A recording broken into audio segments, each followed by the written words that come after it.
সালাম আলাইকুম।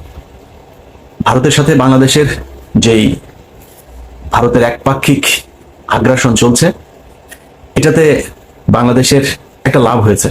সেটা হচ্ছে পুরো জাতি আমরা এক, দেশের প্রশ্নে দেশপ্রেমের জন্য আমরা এক জায়গায় চলে এসেছি। এটা হচ্ছে বাংলাদেশের লাভ।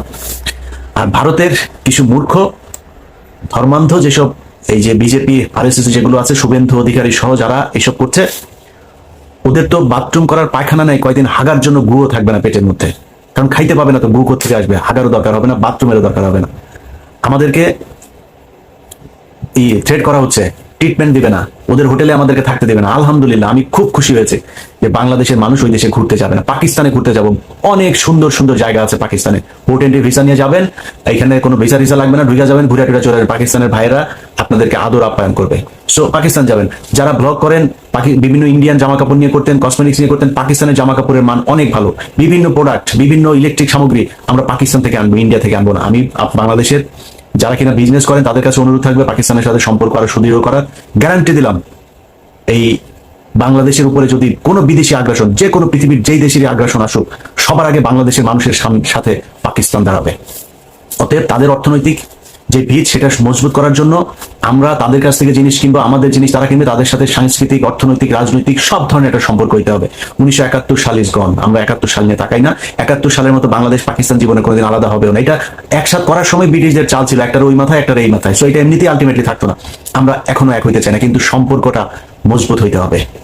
আমার দেশের কোনো সমস্যার জন্য যাতে পাকিস্তান তাদের পারমাণবিক অস্ত্র থেকে শুরু করে যা যা প্রয়োজন, সেটা যাতে আমরা মনে করতে পারি এটা আমাদের, এবং ভারত সেটার জন্য যেন ভয় পায়, আমাদের সেই সম্পর্কটা তাদের সাথে থাকতে হবে।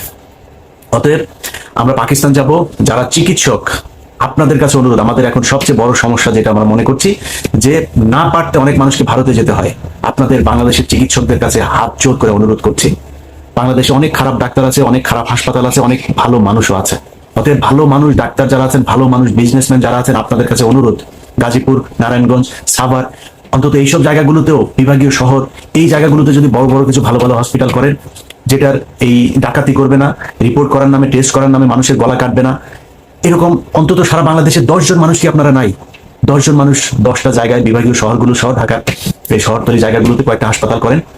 আমার বিশ্বাস বাংলাদেশের মানুষ এখানে যদি ভালো ট্রিটমেন্ট পায় তাহলে বিদেশে যাবেন। আপনাদের কাছে অনুরোধ, ডাক্তারদেরকে এগিয়ে আসতে হবে। সো আপনারা এটার ব্যবস্থা নেন। আমার যতটুকু গ্রহণযোগ্যতা আছে, আমার যতটুকু পরিচিতি, আমার সোশ্যাল মিডিয়াতে যতটুকু মানুষের কাছে যেতে হয়, আমি আপনাদের এই হাসপাতাল করার জন্য যত প্রচারণা দরকার আমি আমার জায়গা থেকে করব। সবগুলো ক্ষেত্রে আমি আপনাদের সাথে থাকবো। আপনাদের কাছে অনুরোধ, এই চিকিৎসা খাতটাকে একটু বাঁচান, বাংলাদেশের মানুষ যাতে আর ইন্ডিয়াতে চিকিৎসার জন্য যেতে না হয়।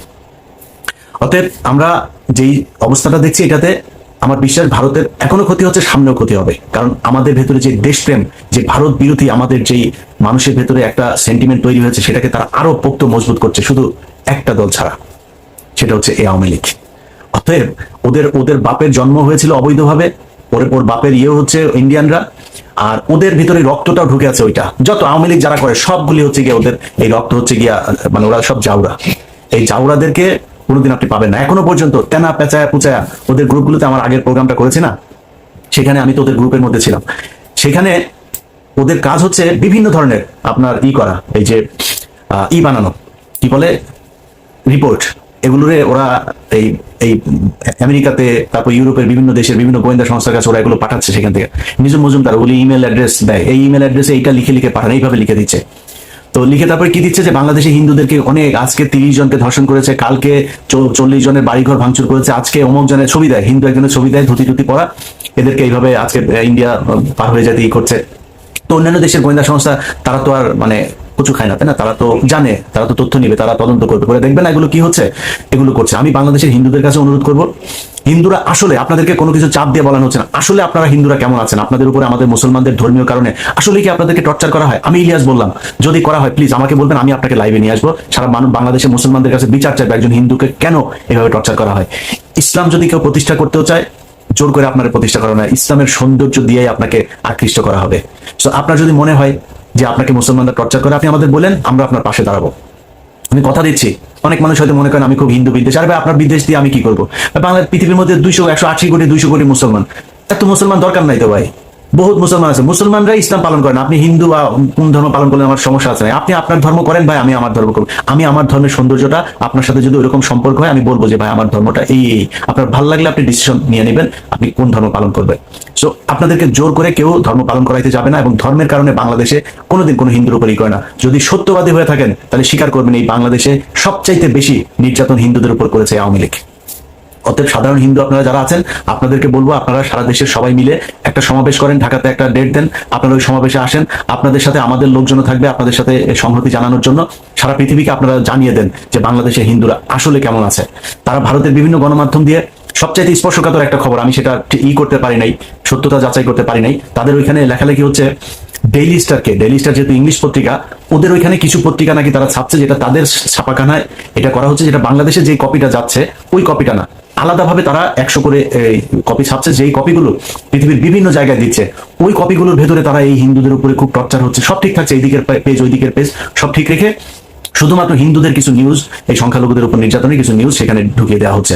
ওই কপিটা তখন পাঠিয়ে দেওয়া হচ্ছে। এখন একটা ইংলিশ পত্রিকার যখন মূল কপি আপনাকে প্রিন্ট কপি যখন দেওয়া হবে, তখন তো একটা দেশ বিশ্বাস করবো আচ্ছা ডেইলি স্টারের মতো পত্রিকা এটা বলেছে, তাহলে তো বোধহয় এটা সত্যি। এটা করা হচ্ছে, আমি মনে করি গোয়েন্দা সংস্থার এটা যাচাই করে দেখা উচিত। আমি লাস্ট প্রোগ্রামে যেই স্ক্রিনশট, ওখানে অনেকের ফোন নাম্বার আছে। লেফটেন্যান্ট কর্নেল রেদওয়ানকে শুনলাম গ্রেপ্তার করা হয়েছে, জেড খান পান্না তাকে গ্রেপ্তার করা উচিত। যে ফোন নাম্বারগুলো, বাংলাদেশি ফোন নাম্বারগুলো যেখানে দেওয়া আছে, অনেকের ছবি অনেকের ভিডিও সেখানে প্রচার করা হয়েছে, আপনাদের উচিত তাদেরকে ধরে জিজ্ঞাসাবাদ করা। পরবর্তীতে আমরা 10 তারিখের একটা ষড়যন্ত্রের কথা 8 তারিখে প্রচার করেছিলাম, 30 তারিখে, 29 তারিখে প্রচার করেছিলাম। সামনে হয়তো এরকম অনেক কিছু হবে, সেটা আমি জানবো না, প্রচার হবে না, প্রকাশ পাবে না, তখন তারা একটা বিশৃঙ্খলা তৈরি করার চেষ্টা করবে। তো আমি মনে করি যে আপনাদের উচিত এই বিষয়গুলো, খুব গোয়েন্দা সংস্থার বিশেষ করে এই ব্যাপারে তৎপর হওয়া উচিত। তারা কি করছে, এই কারা কারা ছিল, এই নাম্বারগুলো কাদের কাদের, তাদেরকে ধরা উচিত। যাই হোক, আমরা অনেকের কাছেই শুনি যে বর্তমান সরকারের সময়ও আমরা অনেক সমালোচনা করছি। এই সমালোচনা কেন? আমি আমার কথা বলি আর কি। আমি আসলে কোনো দলের কাছ থেকে সুবিধা পাওয়ার জন্য এই 5 বছর এত ঝুঁকি নিয়ে এত কিছু করি নাই।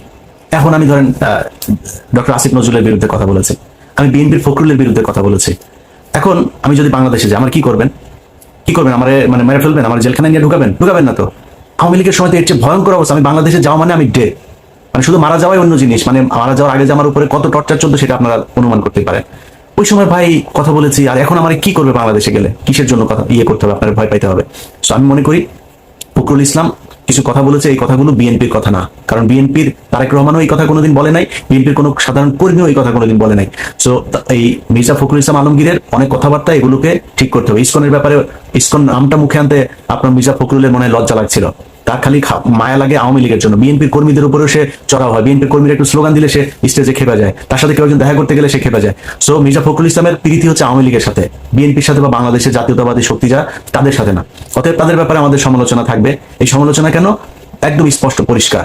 কেউ যদি প্রথম আলোকে বাঁচাইতে আসে, কেউ যদি ইসকনকে বাঁচাইতে আসে, কেউ যদি আওয়ামী লীগকে বাঁচাইতে আসে, সেটা করতে দেওয়া হবে না। অনেকে মনে করতে পারেন যে ভাই বিএনপির সমস্যা না হলে আমার সমস্যা কি? আমার ব্যক্তিগত সমস্যাও আছে। এই বাংলাদেশে যদি নাকি আওয়ামী লীগ আবার ফিরে আসে, তাহলে মির্জা ফখরুল ইসলামের আগে আমার বাড়িতে ভাঙচুর করতে যায়, আমার পরিবারের মানুষের উপরে নির্যাতন হবে, এটা আমার মাথায় আছে। সো আমার সমস্যাটা মির্জা ফখরুলের চাইতেও বড় সমস্যা। মির্জা ফখরুলের মতো এরকম নাম ধরে বিএনপির বলতে পারি যারা আওয়ামী লীগের কাছ থেকে এই সরকারের 15 বছর টানা টাকা নিয়েছে। অনেক নেতা আছে যারা মুখ পুষা ফেলে এখন, যে বিদেশে বসা, আমরা বলে কি বলে ব্লগার, আমরা হচ্ছে গিয়ে আপনার খায়া দেয় কাজ নাই, আমরা নাকি করি। তাদের ব্যবসাপাতি সবকিছু ঠিক ছিল, এইসব ব্যবসাপাতি কিছু হয়নি, তাদের ব্যাংক ছিল, ব্যাংকও কিছু হয়নি। এত পুষা ফেলেন না ভাই, আপনাদের বিরুদ্ধে আমরা কথা বলি নাই, বলতেও চাইনি। আপনারা বিএনপি করতেন, এইটুকুই যথেষ্ট। বাংলাদেশে যে অবস্থা ছিল, আপনাদের ডেডিকেশন আছে। মির্জা ফখরুলও মনে করেন যে বিএনপি যে অন্তত করতো, এইটাও সমস্যা, এইটুকুর প্রতি রেসপেক্ট তাদেরকে দেখাই, যে কারণে অনেক কিছু বলি না। বিএনপি নিয়ে যদি অনুসন্ধান শুরু করি না, তাহলে মুখ দেখাইতে পারবেন না, অনেক সমস্যায় পড়বেন। অতএব আমাদের ব্যাপারে কথাবার্তা বলতে গেলে না, একটু মুখে লাগাম টেনে তারপর কথা বলতে হবে। এই দেশে আপনাদের পাশে কোনো মিডিয়া ছিল না, আমরা ছিলাম। যাদেরকে এখন ব্লগার বলেন না, এই ব্যক্তিরা ছিল আপনাদের পাশে। খুব হিসাব করে কথা বলতে হবে। আমরা টাকা পয়সা নিলে না, বিএনপির কাছ থেকে না। এখানে এতদিনে 3-4টা মিলিয়ন ডলারের বাড়ি থাকতে আওয়ামী লীগের সময়ে এইসব অফার আমাদের ছিল, আমরা সেগুলোতে যাইনি। অতএব আমাদের এত সহজে কিনা ফেলতেও চাই না, বিক্রি করে দিতেও চাই না। কথা বলতে গেলে খুব হিসাব করে কার বিরুদ্ধে বলছেন ওটা বলতে হবে ওইভাবে। তো যাই হোক, আমরা কোন সরকারের বিরুদ্ধে না। ইউনূস সরকারের এক সাংবাদিক লিখেছে আমার নাকি বাংলাদেশে যাইতে সমস্যা, এটা বোঝানোর জন্য নাকি করছে। আমি আমার ভিডিওতে বলছি আমার বাংলাদেশে কোনো সমস্যা নাই। ডক্টর ইউনূসের বিরুদ্ধে কিছু বলেছি, নাহিদের বিরুদ্ধে কিছু বলেছি, আসিফের বিরুদ্ধে কিছু বলেছি, অন্য অনেক আছে তাদের বিরুদ্ধে কিছু বলেছি, বলি নাই তো। ইভেন কি হাসান আরিফের পুত্রবধূ সে আপনার করছে, আপনার তার বিরুদ্ধে করছে, সেটা নিয়েও তো এখনো পর্যন্ত কোনো কথা বলিনি। তো আমরা এদের বিরুদ্ধে তো না, আমরা হচ্ছে বিশেষ বিশেষ ব্যক্তিদের বিরুদ্ধে, যারা প্রথম আলো, ইসকন, ভারত তাদেরকে বাঁচাইতে চায়, ভারতীয় চরেদেরকে যারা শেল্টার দিতে চায়, আমরা তাদের বিরুদ্ধে যদি মরার মতো পরিস্থিতি যদি তৈরি হয়, আমি ইলিয়াস, আমার যদি কোনোদিন ধরেন কোর্টের মধ্যে দেখেন না, পুলিশ আমার 2 হাত পা ধরে তারপরে পুলিশ আমার কোর্টে উঠাচ্ছে বাংলাদেশে, ওইখানে দাঁড়ায়ও আমার সর্বোচ্চ, আমার বুক যদি চেপে না ধরে ওইখানে দাঁড়ায়ও আমি ভারতের বিরুদ্ধে কথা বলে যাবো, কোনো কিছু দিয়ে ঠেকাইতে পারবেন না। এইটুক ইমান ভেতরে আছে। অতএব আমাদেরকে এই কোনো দলের হয়ে কাজ করতে হবে, কোনো কারোর চামচামো করতে হবে, এই জন্য বাংলাদেশে 2000 মানুষ জীবন দেয় নাই। যাদের সন্তান মারা গিয়েছে তাদের কাছে যা জিজ্ঞেস করেন কেমন লাগে, তারা এই জন্য মারা যায় নাই। এই দেশটা ঠিক হইতে হবে, ঠিক না হওয়া পর্যন্ত যারা ভারতের পক্ষে, আওয়ামী লীগের পক্ষে, এগুলোর পক্ষে দালালি করে যাবে, তাদের ব্যাপারে আমার এই আন্দোলন চলতে থাকবে। আমরা যেটা করছি আসলে এটা শুধুই সাংবাদিকতা না ভাই, এটা বিপ্লব, এটা বিদ্রোহ। আপনাদের মাথায় রাখতে হবে যে যে কোনো পরিস্থিতিতে আমাদের উদ্দেশ্য একটাই থাকতে হবে, সেটা হচ্ছে ভারত কোনোভাবে এই দেশে দাদাগিরি করতে হবে। আপনি চুরি করেন ভাই, বিএনপির লোকজন আপনারা যেখানে যা পারেন, চুরি বাটপারি যা চলতেছে অনেক কিছু, সেটা বলতেছি না, চলতে থাকুক, সমস্যা নাই, টাকাটা বাংলাদেশে থাকতে হবে। তার উপর বেশি জুলুম করেন না। আওয়ামী লীগের জিনিসপত্র সব আপনারা টেক ওভার করছেন, আপনার সুইচিং হচ্ছে, কোনো সমস্যা নাই, এটা নিয়ে কিছু বলছে না, কিন্তু ভারতের ব্যাপারে আর আওয়ামী লীগের লোকজনের শেল্টার দেওয়ার ব্যাপারে খুব সাবধান হতে হবে। কোথাও যদি শুনি কেউ, সেটা জামাতের আমিরও যদি হয় না, আওয়ামী লীগের কারোর করছেন, আমি তো জামাতের আমিরকে ছাড়বো না। অতএব আমি জামাতের আমিরকে রেসপেক্ট করি, তারেক রহমানকে রেসপেক্ট করি, বিএনপির নেতাদের রেসপেক্ট করি, কর্মীদের রেসপেক্ট করি, ছাত্র শিবির, এই জামাত ইসলাম সবাইকে রেসপেক্ট করি, কিন্তু ওই জায়গায় আমি খুব এক। এইটার জন্য আমাদের যে কত করবেন, বুঝাবেন, করবেন, এটাতে লাভ হবে না। যাই হোক, আপনাদের কাছে অনুরোধ, বাংলাদেশ একটা ক্রান্তিকাল অতিক্রম করছে, আমরা সবাই এক ভারতের প্রশ্নে। এই যে সরকার আছে বর্তমান, এই সরকারের সাথে যত দিক থেকে তাদের ব্যাপারে যত সহযোগিতা প্রয়োজন আমাদেরকে বলবেন, আমরা সব দিক থেকে আপনাদের পাশে আছি। বাংলাদেশের মানুষ আপনাদের পাশে আছে, বাংলাদেশ সেনাবাহিনী আপনাদের সাথে, বাংলাদেশের মানুষ আছে। যদি যুদ্ধ বাদে আপনাদের গোয়েন্দা তেমন তথ্য যদি থাকে, ভারত আমাদের উপর আক্রমণ করবে, আগেও বলেছি, আপনারা বাংলাদেশের জনগণকে ট্রেন আপ করেন, অস্ত্রের জন্য যেটা প্রয়োজন, যেখান থেকে অস্ত্র আনার প্রয়োজন হয় সেটার জন্য দ্রুত তড়িৎ ব্যবস্থা নেন। আমরা ভারতের বিরুদ্ধে বাংলাদেশের মানুষ যুদ্ধ করার জন্য প্রস্তুত। এবং অনেকে বলতে পারেন যে ভাই আপনি তো আমেরিকা বসে আছেন, কথা দিলাম এই ভিডিওর সামনে বসে আবারও কথা দিলাম, যেদিন ভারতের সাথে যুদ্ধ বাঁধবে, যদি নাকি পরের দিন আমি ইলিয়াস বাংলাদেশে ফ্লাই না করি, জীবনে কোনোদিন আপনাদের সাথে মুখ দেখাবো না। এই যুদ্ধে প্রত্যক্ষভাবে অংশ নিয়ে শহীদ হইতে চাই, এটা স্বপ্ন। ইনশাল্লাহ বাংলাদেশের মানুষ যেভাবে এক আছেন, সব ক্ষেত্রে আমরা আশা করি যে আপনারা এক থাকবেন। ভারতের ব্যাপারে আমরা এক হয়ে